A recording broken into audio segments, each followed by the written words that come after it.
Listen, sometimes a story is bigger than the headlines. Sometimes the truth is deeper than what people argue online. Today, let me tell you the real story. The story on how Nnamdi Kanu ended up in jail. Many years ago, Nnamdi Kanu founded a group called Indigenous People of Biafra, IPOB, which wanted part of Nigeria, especially in the southeast, to break away and become an independent Biafra.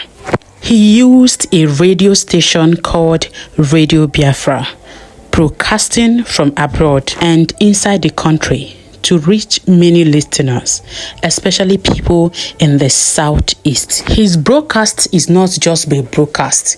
To be honest, his plan was to make sure that this gets to the elders, to the small children, to the youth, that everybody, especially people in the southeast, understand his mission. But that wasn't just it. In 2015, the government arrested him and they have many charges against him, including terrorism.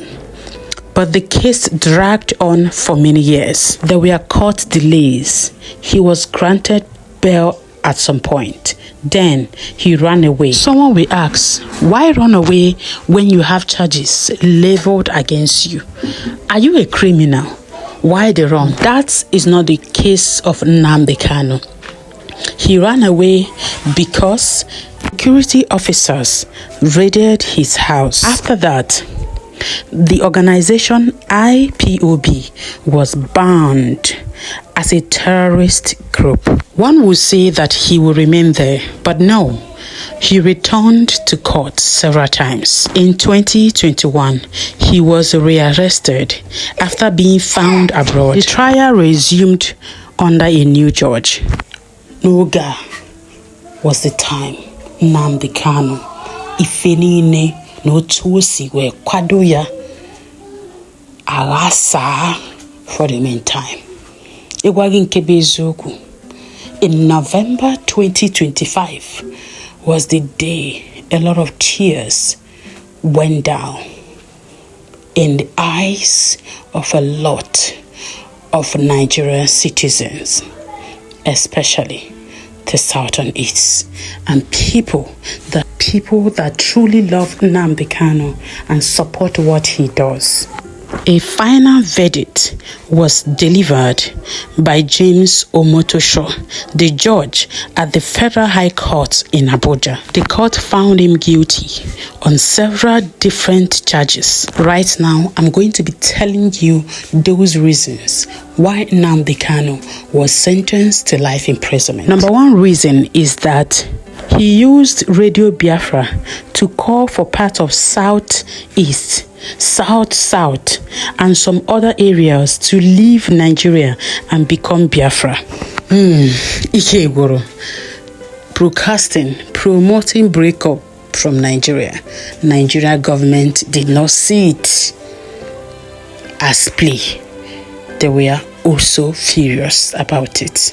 Number two reason is that at times, he insulted the president and leader, calling them names and using abusive language, which the court ruled unlawfully under criminal law.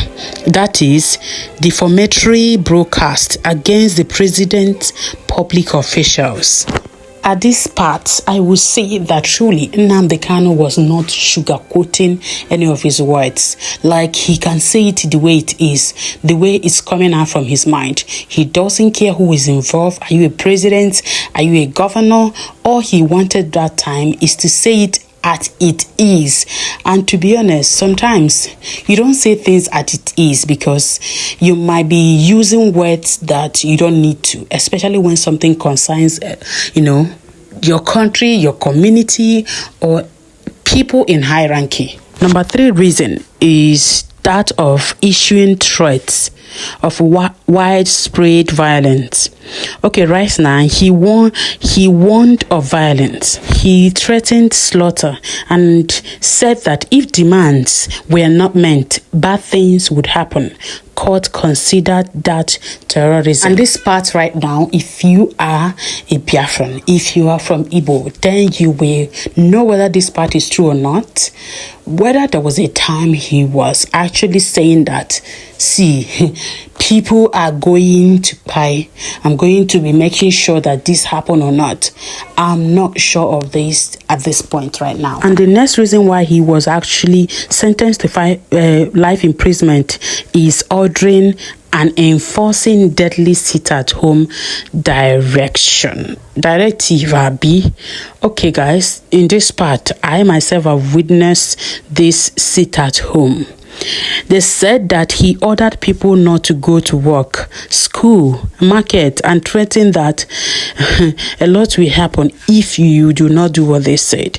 And he also talked about the economic shutdown, and this put so much fear on people to make sure that every Mondays they don't leave their home. And right now, government considered this as act of terrorism. So because of these things I mentioned, the court found his actions and said that they were not peaceful calls for self-determination but violent criminal act are meant to be destabilize the country and incite fear and violence. Here is where it gets interesting and sad at a point. The court said these things and they made it convincing. What happened? The court released heavy on recordings and transcripts of Nnamdi Kanu's broadcast, where he threatened violence, encouraging attack, and threatened government facilities. Did he actually do that? Okay. They said that the broadcast was considered concrete evidence. Many of his statements were unconvicted, meaning Nnamdi Kanu did not present a defense or Nnamdi Kanu did not, they said, actually defend what they brought out as their evidence. They said that the judge noted that his refusal to put a defense means that what was lined against him is true. Nnamdi Kanu, as you are president of indigenous people of Biafra, and they brought out that you said that Nigeria definitely is going to experience a lot of war. That means that the judge has to rule beyond reasonable doubt that those acts amounted to terrorism. So if you are an upcoming activist, this is what you need to know. Even a Nigerian, this is what you need to know. It shows that advocating for self-determination or political change, according to the court, must respect constitutional law. When calls onto to violence, and they let us know that there is difference, and you should understand that anything, incitement, destructive action is a serious criminal offense in Nigeria. Well, according to the judge, Nnamdi Kanu was not jailed because he simply asked for change or talked about independence. He was convicted because, according to the court, he used his platform to threaten, incite violence, plan attack, and led to banned military organizations. I don't really know what to say. But if you are listening to me today, I want you to make sure you watch this video to the end, because I believe you will learn something from this video. Do you think that Nnamdi Kanu made a mistake by using those words that was used against him in the court of law? Words like, they are going to destroy Nigeria, do that, all those things I mentioned that they said, that he said. Do you think he would have come with, a more approachable way to get independence for Biafra? Another thing I want to ask is, do you think that without the manner and approach that Nnamdi Kanu used, that they would give him Biafra? Do you think that talking calmly, saying things without insult, can bring you what you want? All this is an open question. If you want to stay updated to this news and what's going on, then you need to subscribe to my YouTube channel. Subscribe, because definitely you are going to be getting all the details and updates concerning this case and more